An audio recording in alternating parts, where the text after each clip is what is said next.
27 फरवरी 2002 को गुजरात के गोधरा के अंदर सुबह 7:45 पर साबरमती एक्सप्रेस पहुंच जाती है। वो ट्रेन अयोध्या से वापस आ रही थी और उस ट्रेन के अंदर ज्यादातर जो यात्री प्रवासी थे ना, वो लगभग राम भक्त और कार सेवक थे। वो सभी राम भक्त और कार सेवक अयोध्या से वापस आ रहे थे और वो सभी कार सेवक इसलिए अयोध्या गए थे क्योंकि अयोध्या के अंदर श्री राम जी के लिए है ना, वहां पर एक बहुत बड़ा यज्ञ रखा गया था। तो फिर उस यज्ञ के अंदर शामिल होने के लिए और रामलला का दर्शन करने के लिए वो सभी राम भक्त और कार सेवक वहां पर गए थे। और ये यज्ञ रखने वाला जो विश्व हिंदू परिषद ने ये यज्ञ वहां पर रखा था और ये सभी उस यज्ञ को शामिल होकर कंप्लीट करके वापस आ रहे थे। और ये ट्रेन लगभग है ना गुजरात के गोधरा के अंदर पहुंच जाती है। लेकिन है ना, जैसे गुजरात की गोधरा के अंदर ये ट्रेन पहुंच जाती है, ये ट्रेन ऑलरेडी 4 घंटे लेट चल रही थी। उस ट्रेन को लगभग रात के 3 बजे पहुंचना था, लेकिन ये ट्रेन लेट होने के कारण 7:45 पर पहुंच गई। और जैसे इस ट्रेन का है ना पूरा जो रुकने का टाइम होता है वो टाइम खत्म हो जाता है, तो फिर उस ट्रेन का जो पायलट है उस ट्रेन को चलाने के लिए उस ट्रेन के अंदर चढ़ जाता है और उस ट्रेन को आगे लेने के लिए ना ट्रेन को चालू करता है। तो फिर वो देखता है ट्रेन को चालू करते समय उस ट्रेन के अंदर एक सिग्नल आता है उसे इमरजेंसी चेन खींचने का। तो फिर उस पायलट को लगता है कि शायद ऐसे ही किसी ने है ना उस चेन को खींच लिया होगा, क्योंकि वो ट्रेन तो ऑलरेडी वहीं पर खड़ी थी। तो फिर ऐसे कोई तो किसी ने खींचा होगा ऐसा लगता है। लेकिन जैसे वो ट्रेन को चालू करके आगे लेने की कोशिश करता है ना, तो फिर बार बार उस है ना इमरजेंसी चेन खींचने का सिग्नल उसे आता है, मतलब कोई ना कोई इसे इमरजेंसी चेन को खींच रहा था। तो फिर वो पायलट जैसे ही उस ट्रेन से नीचे उतरता है और पीछे मुड़कर देखता है, तो फिर उसका वो शॉक हो जाता है, क्योंकि लगभग हजारों मुस्लिम लोगों की भीड़ उस ट्रेन के ऊपर अटैक कर रही थी। और ज्यादा भीड़ है ना S5 और S6 ये जो दो बोगियां थी वहां पर इकट्ठा थी। उन बोगियों के ऊपर है ना बहुत ज्यादा हमला किया जा रहा था। और उन दोनों बोगियों के अंदर ज्यादातर है ना कार सेवक और राम भक्त थे, S5 और S6 नंबर की बोगी के अंदर। तो फिर देखते देखते है ना वो पायलट देखता है कि उन दोनों बोगियों के अंदर है ना भयानक आग लगा दी जाती है। वो ट्रेन है ना जब तक किसी को कुछ समझ में आता, लगभग आग इतनी लग चुकी थी कि कोई कुछ नहीं कर सकता था। अंदर से लोगों की चिल्लाने की आवाज आ रही थी, औरतें वहां पर चिल्ला रही थी, बच्चे चिल्ला रहे थे, मतलब कोई कुछ नहीं कर सकता, इतनी भयानक आग वहां पर लग चुकी थी। जैसे ही वहां पर है ना ये आग लग के खत्म हो जाती है, तब इन्वेस्टिगेशन होता है, तब पता चलता है कि लगभग इस घटना के अंदर वहां पर जो कार सेवक और जो राम भक्त वहां पर जले लगभग 59 थे। 59 लोग वहां पर जले थे, उसमें से 10 बच्चे थे, 27 औरतें थी और लगभग 48 48 लोग है ना और वहां पर घायल थे। तो फिर ये घटना देखते ही देखते लगभग 2-3 घंटों के अंदर बहुत जगहों पर फैल जाती है। लगभग विश्व हिंदू परिषद को इसके बारे में पता चल जाता है। तो फिर विश्व हिंदू परिषद बहुत ज्यादा आक्रोश, बहुत ज्यादा आक्रामक हो जाती है। वो बोलती है कि जानबूझकर हमारे कार सेवकों और राम भक्तों को है ना ऐसा टारगेट करके मारा जा रहा है।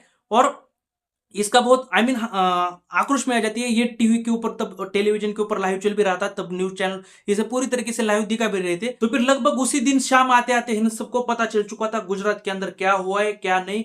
और लगभग है ना लोगों के अंदर गुस्सा इस कदर उबल रहा था, उनके अंदर लोग इतने ज्यादा आक्रोश में आ चुके थे कि कार सेवकों को मार दिया, हिंदू भक्तों राम भक्तों को मार दिया गया, लोग आग बबूला हो रहे थे। लोगों को है ना इससे उसी दिन रात को है ना हिंसा शुरू हो जाती है। उसी दिन रात से गुजरात के अंदर गोधरा के दंगे शुरू हो जाते हैं। लेकिन दूसरे दिन 28 तारीख को आते आते हैं ना सबको किसी को पता भी नहीं था कि ये दिन इतना ज्यादा भयानक और घातक होने वाला है, क्योंकि उस दिन जितने लोग मरे ना, देखिए सबसे पहली घटना तो है ना लोग इतना ज्यादा गुस्से में आ चुके थे। नरोदा के पाटिया के अंदर है ना एक बस्ती को बहुत ज्यादा लोग घेर लेते, और उस बस्ती के अंदर जो मुस्लिम लोग थे उनके सभी घरों को बाहर से घेर लिया जाता है ताकि घर के बाहर कोई ना निकले।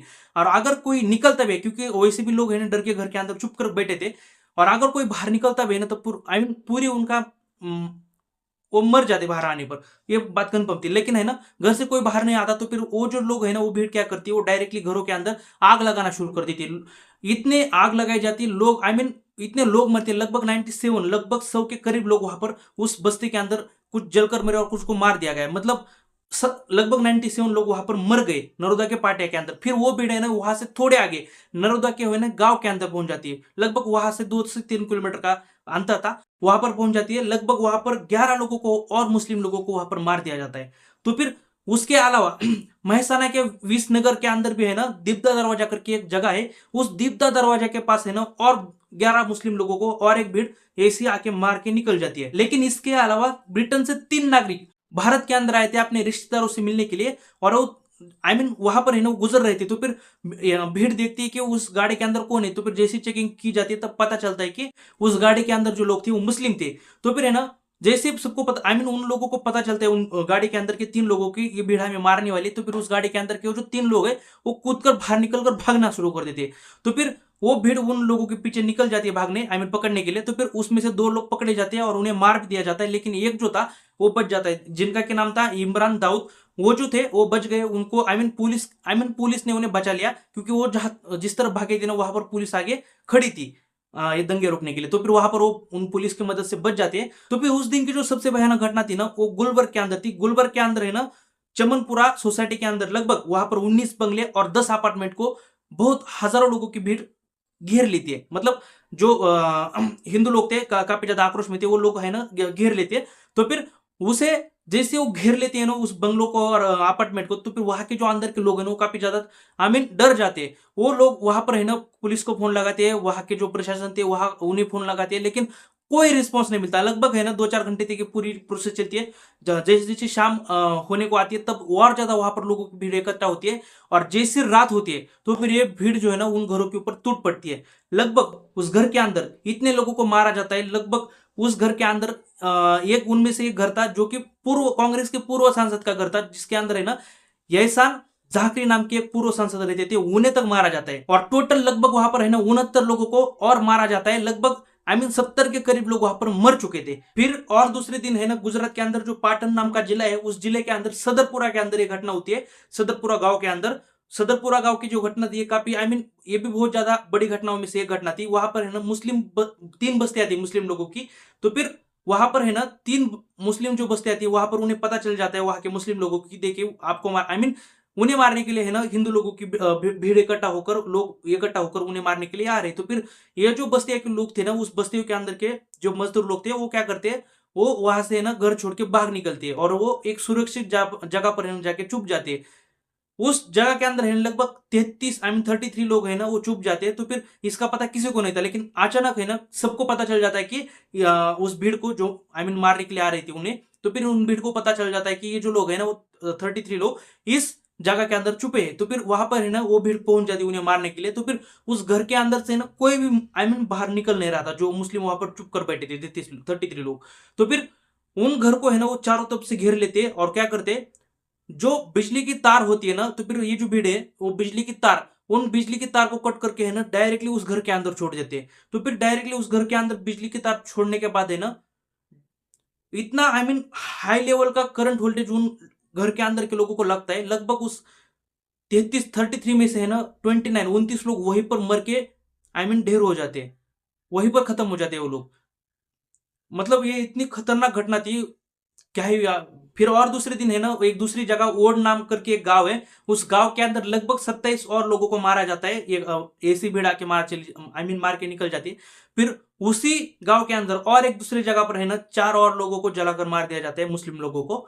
तो फिर ऐसी बहुत सारी घटनाएं लगभग 2-4 दिनों के अंदर हो चुकी थी। लेकिन अब यहाँ पर एक सिंपल सी बात है, इन घटनाओं के अंदर में जितने भी मुस्लिम लोग मरे, जितने भी हिंदू लोग मरे, ऐसा नहीं कि यहाँ पर बस मुस्लिम लोग मरे, यहाँ पर सैकड़ों हिंदू लोग भी मरे इस दंगे के अंदर और सैकड़ों मुस्लिम लोग भी मरे।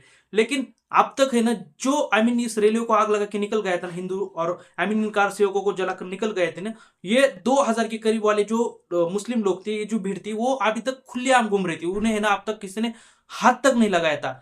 मतलब यहाँ पर एक सिंपल सी ऐसी बात हुई थी, जैसे कि अभी आप वीडियो देख रहे हो, मान के चलिए अगर आपके साथ बाहर जाकर है ना कोई झगड़ा करता है, तो फिर बाहर आपके साथ जो झगड़ा करता है आप उसे ही मारोगे ना, जिसके साथ आपका झगड़ा हुआ है उसी के साथ आप झगड़ा करोगे ना, या फिर आप घर आके आपके पड़ोसियों के साथ मारोगे। यहाँ पर सेम ऐसी चीजें हुई थी।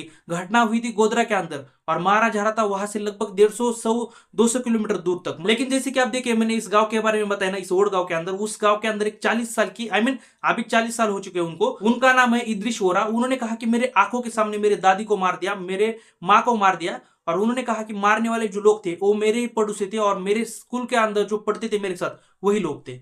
मतलब क्या है बोला जाए, उनका इस गोधरा की घटना से कोई लेना देना था भी नहीं। जब गुजरात के अंदर ये दंगे गोधरा के चल रहे थे 2002 के अंदर, तब 2002 के अंदर के कुछ ऑफिसर लोगों ने ऐसी बात कही, जैसे कि संजू भट्ट नाम के आईपीएस ऑफिसर थे, उन्होंने कहा कि इस दंगों को भड़काने के लिए ना सरकार की भूमिका है, सरकार की वजह से ये दंगे और ज्यादा भड़के। ऊपर से उन्होंने ये कहा कि मैं एक मीटिंग के अंदर था और तब के मुख्यमंत्री नरेंद्र मोदी जी ने कहा उस मीटिंग के अंदर की जो हिंदू लोगों का गुस्सा निकल रहा है मुस्लिम लोगों के ऊपर उसे निकलने दो, रोको मत। मतलब है ना उन्होंने डायरेक्टली मोदी जी के ऊपर आरोप कर दिया।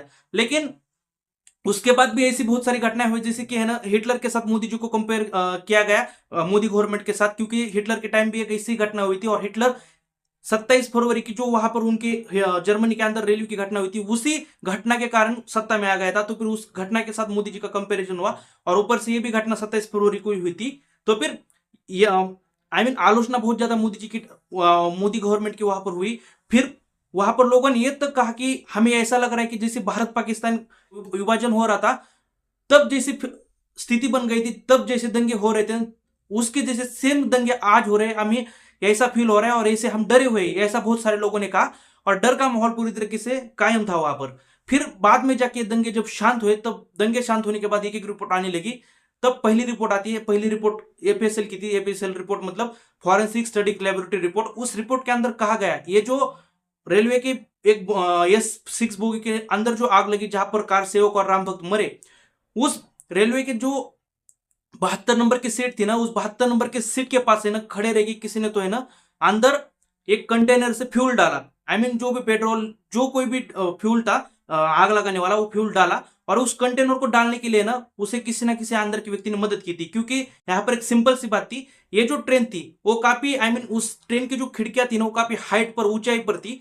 तो फिर इतनी ऊंचाई पर जो खिड़कियां थी ना 7 फीट की ऊंची खिड़की के पास है ना ऐसा हाथ लेके जाना और ये कंटेनर ऐसे थ्रो करके नीचे है ना पूरी तरीके से खाली कर देना, ये पॉसिबल था नहीं। इसके लिए अंदर के किसी व्यक्ति की मदद थी, मदद लगनी थी। तो फिर कोई ना कोई ऐसा व्यक्ति था, बाद में एक कंक्लूजन निकाला गया कि जो अंदर से भी इनको मदद कर रहा था और ये व्यक्ति वही था जो बाहर के जो मुस्लिम लोग थे उन्हीं में से एक कोई ना कोई अंदर पहले से शामिल था, जो शायद पहले से वो किसी ना किसी रेलवे स्टेशन से उस बोगी के अंदर चढ़ा होगा और बाद में उसने ये मदद की होगी, ऐसा लगता है। लेकिन इसके बाद मोदी गवर्नमेंट ने तब नानावटी जो जस्टिस है उनके साथ मिलकर एक कमीशन बैठाया। नानावटी कमीशन के अंदर रिपोर्ट आती है। इस रिपोर्ट के अंदर कंप्लीट लिखा गया था कि 1044 लोग मरे, इसमें से 790 मतलब 790 लोग मुस्लिम के मरे, 254 जो है वो टोटल मतलब 250 के करीब लोग जो है ना आसपास हिंदू के मरे और 220 लोग जो है ना वो लगभग लापता है। टोटल 10,000 लोग अभी भी बुरी तरीके से घायल है। और लगभग उन्होंने कहा कि मुस्लिम लोग जो पुलिस फायरिंग कर रही थी उसके अंदर जो उपद्रवी है जो हिंसा भड़का रहे थे, तो फिर उस फायरिंग के अंदर पुलिस ने जो फायरिंग की उसके अंदर लगभग 24 लोग मुस्लिम के मरे और लगभग 13 लोग हिंदू के भी मरे। तो फिर ऐसी रिपोर्ट निकल कर आती है और कुछ लोगों का है ना वहां पर गिरफ्तार भी किया जाता है जो दंगे भड़का रहे थे। लेकिन एक ऐसी भी बहुत सारी रिपोर्ट आई ना, उस रिपोर्ट के अंदर यह कहा गया था कि जो आंकड़ा नानावटी कमीशन के अंदर बताया जा रहा है कि लगभग 1,000 के आसपास लोग मरे इस हिंसा के अंदर, वो उतना सच आंकड़ा नहीं है। कहा जा रहा था कि लगभग इससे कई गुना लगभग 2,000 से भी ज्यादा लोग वहां पर मारे गए। बाद में और इन्वेस्टिगेशन हुआ लेकिन ऐसी कुछ चीजें सामने नहीं आए, जैसे कि इस रेलवे को जलाने के लिए जो कोई भी मास्टरमाइंड है वो कौन था ये कभी पता ही नहीं चला 2002 की रिपोर्ट के अनुसार। फिर 2004 के अंदर वहां क्योंकि दिल्ली के अंदर जो बीजेपी की गवर्नमेंट थी वो गिर जाती है और लगभग है ना तब कांग्रेस की गवर्नमेंट बन जाती है। तो फिर कांग्रेस की गवर्नमेंट है ना पूरी तरीके से मोदी गवर्नमेंट के ऊपर वो वो बस मोदी गवर्नमेंट के ऊपर पूरी तरीके से किसी ना किसी तरीके से है ना ब्लेम डालना चाहती थी और किसी ना किसी तरीके से साबित करना चाहती थी कि इसके पीछे मोदी गवर्नमेंट है। तो फिर ये अपनी जांच चालू कर देती है। वो भी एक कमीशन बिठाते हैं जिसका नाम उमेश चंद्र बैनर्जी था। वो जस्टिस उमेश चंद्र बैनर्जी जो जस्टिस थे उनको साथ में लेके कमीशन बैठाया गया था। तो फिर ये जो रिपोर्ट जब सबमिट होती है सुप्रीम कोर्ट के अंदर, तब सुप्रीम कोर्ट इसे खुद बोलता है कि क्या बनाया आपने, मतलब ये असंवैधानिक रिपोर्ट है, हम इसे एक्सेप्ट नहीं करते। उन्होंने एक तरफा रिपोर्ट बनाई थी, मतलब पूरी तरीके से है ना मोदी गवर्नमेंट के ऊपर ब्लेम डालने के लिए। लेकिन यहां पर उन्होंने भी है ना रेलवे के अंदर जो किसी ने आग लगाई थी, जो उसके पीछे का मास्टरमाइंड है, इसको ढूंढा नहीं, मतलब दोनों ने ढूंढा नहीं, ना बीजेपी गवर्नमेंट ने ना इस कांग्रेस गवर्नमेंट ने। तो फिर 2008 के अंदर सुप्रीम कोर्ट को खुद सामने आना पड़ता है और सच में सुप्रीम कोर्ट की वजह से ही ना बहुत सारी चीजें का खुलासा हुआ। जैसे कि सुप्रीम कोर्ट जब एसआईटी क्रिएट करता है, तो फिर ये जो सुप्रीम कोर्ट की एसआईटी थी स्पेशल इन्वेस्टिगेशन टीम, इसकी वजह से पता चला कि इस रेलवे को जलाने के लिए मास्टरमाइंड प्लान जिसने बनाया था, जिसने लगभग 2,000 लोगों की भीड़ इकट्ठा की और रेलवे के अंदर जाके आग लगाई, हिंदू लोगों को मारा, राम भक्तों को कार सेवकों को जलाकर मार डाला, बच्चों को मार डाला जलाकर। ये जो सारा खेल रचने वाला व्यक्ति था उसके पीछे था एक व्यक्ति, इसका मास्टरमाइंड, उसका नाम है मौलवी सैयद उमर जी। इस व्यक्ति ने ये सारी पूरी प्लानिंग की और ये प्लानिंग करके पूरी तरीके से एग्जीक्यूट किया इस प्लान को, और एग्जीक्यूट करके पूरी तरीके से उसने प्लान को अंजाम देकर इतने लोगों को मारा और ये हिंसा उसी की वजह से भड़की और एसआईटी ने और भी ज्यादा इसके अंदर इन्वेस्टिगेशन किया। एसआईटी ने इसके लिए है ना जो नानावटी कमीशन की रिपोर्ट थी बीजेपी की गवर्नमेंट के टाइम के अंदर बनाई गई, उसका भी सहारा लिया और भी बहुत ज्यादा है ना उन्होंने आरोपी को पकड़ा। और इनफैक्ट है ना एसआईटी ने इसके ऊपर भी इन्वेस्टिगेशन किया। जो संजीव भट्ट ने कहा था कि उनके एक मीटिंग के अंदर मोदी जी ने कहा था कि जो गुस्सा निकल रहा है हिंदू लोगों का उसे निकलने दिया जाए, तो फिर इसके ऊपर भी इन्वेस्टिगेशन किया एसआईटी ने। लेकिन इस इन्वेस्टिगेशन के अंदर है ना ऐसी कोई बात पता ही नहीं चली। जो संजू भट्ट ने तब कहा था ना ये झूठ था, ऐसा एसआईटी की रिपोर्ट के अंदर पता चला, क्योंकि ऐसी कोई मीटिंग हुई नहीं थी। तो फिर मोदी जी को है ना एसआईटी की तरफ से क्लीन चिट मिल जाती है और ऊपर से ये जो सुप्रीम कोर्ट है, सुप्रीम कोर्ट इस बात को एक्सेप्ट भी कर लेता है। इस एसआईटी की जो क्लीन चिट थी मोदी जी को दी गई एक्सेप्ट कर लेता है। बाद में इसको है ना और ज्यादा चुनौती दी जाती है, लेकिन सुप्रीम कोर्ट फिर से इसे रिजेक्ट कर देता है, जो इसे चुनौती देता है कि मोदी जी के ऊपर ब्लेम डालने के लिए। लेकिन मोदी जी के जो कहते हैं ना मोदी जी को इसके अंदर जिम्मेदार थे, ऐसा कोई एसआईटी ने कहा नहीं। एसआईटी एक तरफ से 8 साल के बाद लगभग ये पता कर सकती है कि इसके पीछे का मास्टरमाइंड कौन था। तो फिर एसआईटी ये भी पता कर सकती है ना मोदी जी इसके अंदर थे नहीं, क्योंकि ऊपर से जो ऊपर गवर्नमेंट बैठी थी दिल्ली के अंदर तब कांग्रेस की थी। तो फिर कांग्रेस पूरी तरीके से चाह रही थी कि मोदी जी इसके अंदर जिम्मेदार है या नहीं ये ढूंढा जाए। तो फिर मोदी जी इसके अंदर जिम्मेदार नहीं मिले, ऐसा एसआईटी की तरफ से हमें पता चलता है। एसआईटी ने बाद में ऐसे बहुत सारे लोगों को पकड़ा। हाँ, ये बात कंफर्म है कि बीजेपी के बहुत सारे कार्यकर्ता लोग थे इस घटना के अंदर, जो एसआईटी ने बाद में उन्हें ढूंढ के निकाला। जैसे कि एक बीजेपी की पूर्व मंत्री माया कोडनानी को है ना इस घटना के अंदर का मास्टरमाइंड बोला जाता है। और माया कोडनानी के साथ बजरंग दल के जो बाबू बजरंगी है वो भी थे। इन दोनों को मास्टरमाइंड कहा जाता है नरोदा पार्टी के घटना के अंदर। और लगभग 46 लोगों को इसकी घटना के अंदर अरेस्ट किया जाता है और प्लस दूसरी चार्जशीट के अंदर और 24 लोगों को अरेस्ट किया जाता है। टोटल 70 लोगों को इस घटना के अंदर अरेस्ट किया गया। फिर नरोदा गांव के अंदर जो घटना हुई उस घटना के अंदर लगभग 37 लोगों को अरेस्ट किया गया। और बाद में दिब्दा दरवाजे के अंदर जो घटना है वहां पर भी लगभग 80 लोगों को गिरफ्तार किया गया। बाद में जो इसके बाद घटना हुई ब्रिटिश लोगों को मार दिया गया, वहां पर 6 लोगों को अरेस्ट किया गया। गुलबर्ग के अंदर जो घटना हुई वहां पर लगभग 46 लोगों को पहले अरेस्ट किया गया, जो फर्स्ट चार्जशीट है। बाद में सेकंड चार्जशीट के अंदर और 28 लोगों को गिरफ्तार किया गया। सदरपुरा के अंदर जो करंट देकर मारा गया था मुस्लिम लोगों को, वहां पर 76 लोगों को 76 लोगों को अरेस्ट किया गया। उनमें से लगभग 31 लोग 31 लोग है ना दोषी पाए गए और बाकी लोगों को छोड़ दिया गया। आड़ेगांव के अंदर भी सेम ऐसी चीज हुई। लगभग 51 लोगों को अरेस्ट किया गया, उसमें से आधे लोगों को उम्र कैद की सजा दी गई, दोषी पाए गए, और लगभग आधे लोग वहां पर छूट गए। और जितने भी मैंने अरेस्ट के बताए ना लगभग है ना इसमें से आधे लोग छूट गए, आधे लोगों को दोषी मानकर उम्र कैद फांसी इनमें से किसी की ये सजा मिल जाती है। और जो मास्टरमाइंड थे जिन्होंने है ना इस घटना के अंदर आग लगाई थी रेलवे के अंदर, ये जो घटना हुई थी वहां पर जिस लोगों ने आग लगाई थी लगभग इसके अंदर पहले चार्जशीट के अंदर 11 लोगों को और दूसरे चार्जशीट के अंदर लगभग 33 ऐसे कुछ लोगों को वहां पर गिरफ्तार करके उन्हें दोषी मानकर उन्हें लगभग उम्र कैद की सजा दी गई। लेकिन इसके अंदर जो मास्टरमाइंड मौलवी थे, मौलवी छूट जाते हैं। इनके खिलाफ और ज्यादा जो एविडेंस चाहिए थे इन्हें अरेस्ट करने के लिए वो नहीं मिलते। और इनके साथ और भी कुछ लोग है ना छूट जाते हैं जो कि आरोपी थे लेकिन छूट गए। तो फिर लगभग ये है ना 7 से 8 साल बाद ट्रायल चल रहा था कोर्ट के अंदर। तो फिर 7 से 8 साल के बाद क्या ही मिलेगा। ये जो गोधरा के अंदर रेलवे को आग लगाई गई थी ना साबरमती एक्सप्रेस को, जो राम भक्तों को कार सेवकों को जलाकर मार दिया गया था, इसके पीछे 2 थ्योरियां बताई जाती है कि इस ट्रेन को आग क्यों लगाई गई थी। पहली थ्योरी ये है कि जो कार सेवकों ने बाबरी मस्जिद गिराई, तो फिर इस बाबरी मस्जिद को गिराने का जो बदला था ना वो शायद अब लिया गया था। मतलब जो ये ट्रेन फिर से यज्ञ के अंदर शामिल होने के लिए अयोध्या गई थी, कार सेवक गए थे उस ट्रेन के अंदर। तो फिर इस कार सेवकों को है ना बस इसलिए जलाकर मार दिया गया था क्योंकि बाबरी मस्जिद का बदला लेने के लिए। ये पहली थ्योरी वहां पर बताई गई। लेकिन दूसरी थ्योरी यहाँ पर यह बताई जाती है कि एक मुस्लिम चाय वाला स्टेशन के अंदर, जब ये रेलवे रुकती है साबरमती एक्सप्रेस गोधरा के स्टेशन के अंदर, तब एक मुस्लिम चाय वाला इन कार सेवकों के बीच जाता है चाय देने के लिए। तब इस मुस्लिम चाय वाले के साथ कार सेवकों का झगड़ा होता है और झगड़ा होने के बाद है ना इस ये झगड़ा इतना ज्यादा बढ़ जाता है कि मुस्लिम जो चाय वाला था वो लगभग हजारों लोगों की भीड़ इकट्ठा करता है और लगभग ये बाद में आगजनी होती है। ये दो थ्योरियां वहां पर बताई जाती है। लेकिन यहाँ पर है दूसरी थ्योरी मुझे गलत लगती है। यहाँ पर एक सिंपल सी बात है, आप इस बात को खुद समझ जाए कि देखिए ये जो ट्रेन एक साबरमती एक्सप्रेस वहां पर रुकी थी इस गोधरा के स्टेशन के अंदर लगभग 40 मिनट के लिए रुकी थी। तो फिर जब ये चाय वाला वहां पर इन कार सेवकों के बीच जाता है, चाय देता है, और जब इसके बीच है ना इन दोनों के बीच लड़ाई झगड़ा होता है, कार सेवकों को और इस चाय वाले के बीच लड़ाई झगड़ा होता है, तब एक देखिए यहाँ पर लगभग 10 से 15-20 मिनट है ना निकल गए होंगे।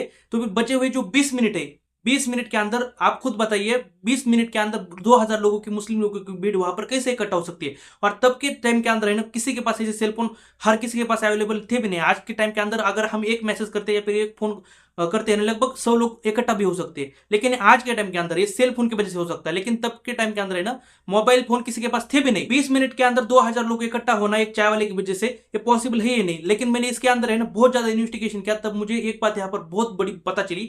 देखिए तब के टाइम के अंदर है ना, गुजरात के अंदर जब भी एक पुलिस वाले, बड़े पुलिस वाले, जैसे कि वो एडीजी थे, मतलब एडिशनल डायरेक्टर जनरल, उस पोस्ट के ऊपर थे, उनका नाम था महापात्रा, जे महापात्रा। उन्होंने कहा कि मैं उस घटना के बाद वहां पर गया था विजिट करने के लिए। उन्होंने बोला कि ये घटना देखने के बाद मुझे ऐसा लगा कि ये जो सारी चीजें वहां पर की गई थी और ये जो आगजनी लगाने के लिए वहां पर चीजें लाई गई थी नहीं, वो सारा प्री प्लान था। मतलब ये रेलवे आने से पहले ये सारी चीजें आग लगाने के लिए वहां पर लाके रखी गई थी। मतलब ये जो मुस्लिम लोगों की भीड़ है ना, वो पहले से तैयार थी। तो फिर मुझे भी ऐसा लगता है कि शायद बाबरी मस्जिद का बदला लेने के लिए ये सारी चीजें की गई थी। और मुझे कभी कभी ऐसा लगता है, पता नहीं क्यों किसी के मन में रामलला के प्रति इतना गुस्सा हो सकता है कि वो कुछ भी कर सकते हैं। मतलब लोगों को जलाना उनके लिए एक आम बात बन जाती है।